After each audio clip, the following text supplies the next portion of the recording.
Today's financial advice is sponsored by Endeavor Private Wealth.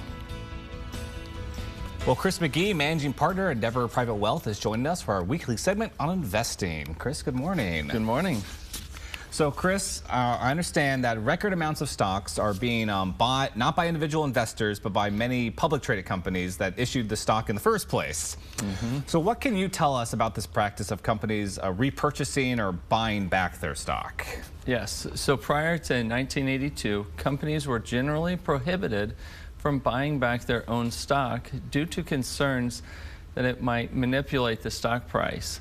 However, the Securities Exchange Commission created a safe harbor exemption for legitimate stock repurchases.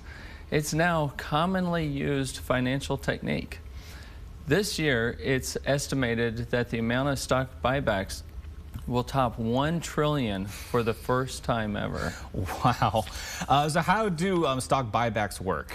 So companies may decide to use their cash reserves to reacquire their common stock instead of paying for or increasing their dividend to shareholders, investing in new equipment or technology or resources, acquiring other businesses, or increasing their stockpile of cash. They may engage in buybacks if they believe their stock is undervalued, has greater future appreciation, and it is the best way to redeploy its capital. And how does the math, I guess, work when a company decides to buy back its stock? So earnings per share is a key measurement of corporate profitability, and it's commonly used to help price the individual stocks. The numerator represents earnings and the company's net income or profit after costs and expenses. As profit margins get squeezed by inflation, higher cost of goods and labor, stock prices may come under pressure.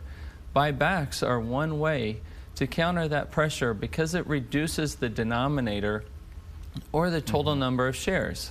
Here's an example. Suppose a company has earnings of $2 million and 10 million shares outstanding. $2 million divided by 10 million shares equals earnings per share of 20 cents per share. Now, suppose that the company has enough surplus cash on hand to repurchase 1 million shares. It still has the same $2 million of earnings, but now the earnings per share increases to 20 cents per share. Higher earnings per share and fewer shares available theoretically drives up the share price higher. Okay, and I understand there are a lot of critics of this form of financial engineering. What can you tell us about their concerns? So critics of corporate buybacks contend that the process serves no productive purpose compared to investing in new technology or equipment.